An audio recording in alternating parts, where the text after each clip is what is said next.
the congressman on the line right now, Congressman Richard Hanna. Good morning, sir. Hey, Billy, how you doing? It's November. That has to mean something for you here. You're nearing the end of here. Yeah, a couple of months. January 3rd, I think we're officially done, or I am. So looking forward to being home with my kids and wife.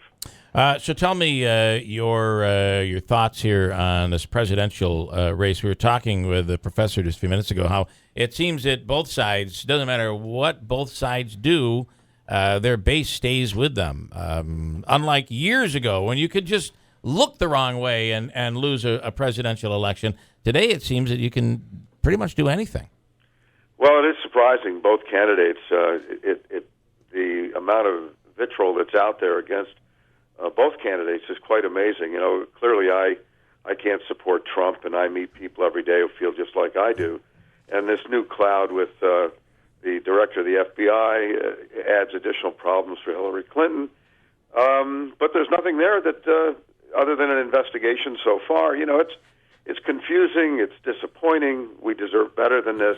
And frankly, I wish the Republican Party had come up with a much, much better candidate. They certainly had choices, and you know, it's difficult. I feel the same way about my seat. I would love to be able to support the Republican. I simply can't support Claudia Tenney, as you know, and we've spent so much time trying to protect DFAS and Rome Labs and Lockheed Martin and BAE Systems, and just hundreds and hundreds of hours and negotiating with people, working with Chuck Schumer, working with the administration to up the budget at Rome Labs, and knowing that somebody like her is going to join the obstructionist group down there that doesn't want to pass the budget and doesn't want to support raising the debt limit, which you absolutely have to do. Nobody wants to do it, but they don't want to deal with the real issues that cause that debt limit to have to go up in its last year's bills. I can't support Claudia, and I was surprised yesterday.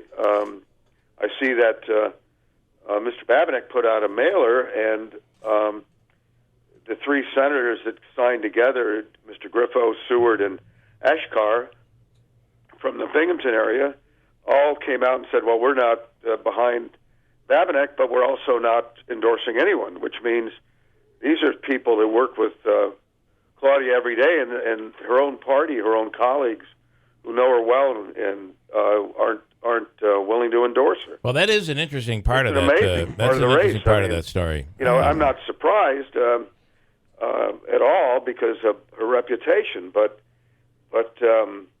you can't even get your own people, and I know they're being pressured to do it to support you.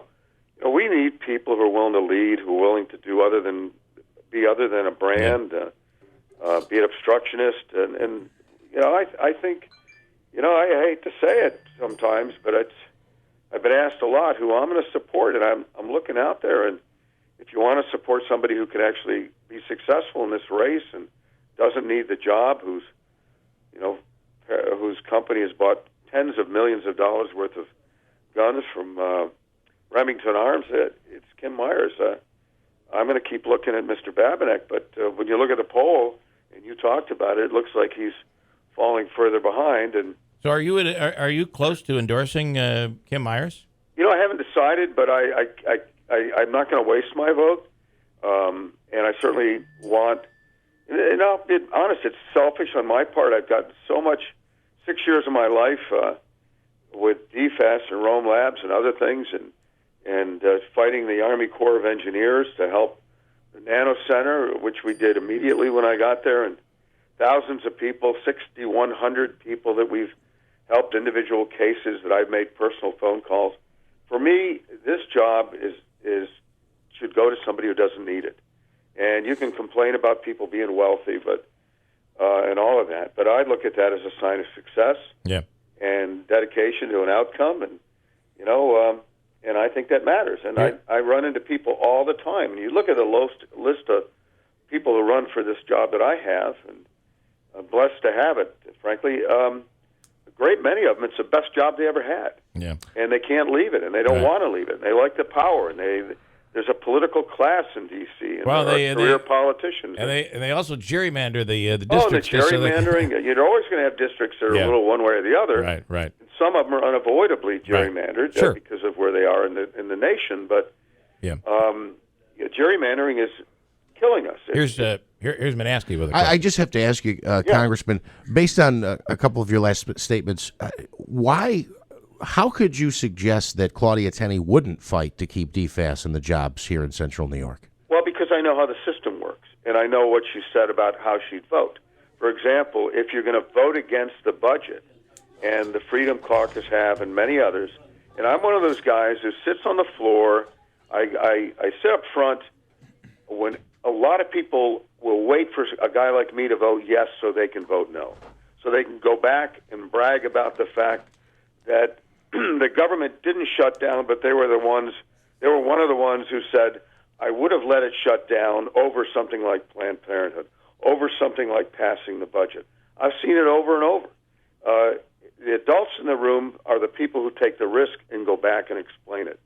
The brands, the people who join these caucuses who pander to the extremes, on both sides, incidentally, I have equal complaints, are people like Claudia who want to be on Fox News, want to be out there as a leader of the far right, the alt-right, but really don't have solutions for us.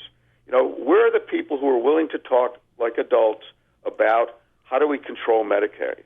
How do we control Medicare? How do we control Social Security? How do we keep our promises to people and still live within our budget? And we have a $20 trillion debt right now. I have like a minute left, I believe. Quick question. What do you say to the people that say, listen, you're the establishment.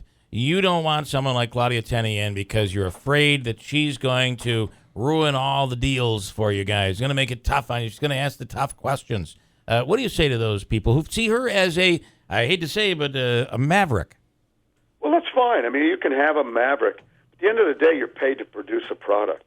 And the pragmatic center of Congress is gone.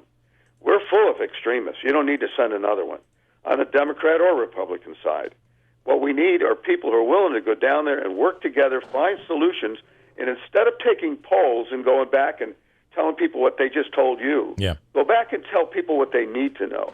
I'm going to let it stand there, and I appreciate your time, Congressman, for coming on once again. Congressman Richard Hanna. You bet. Thanks, Billy.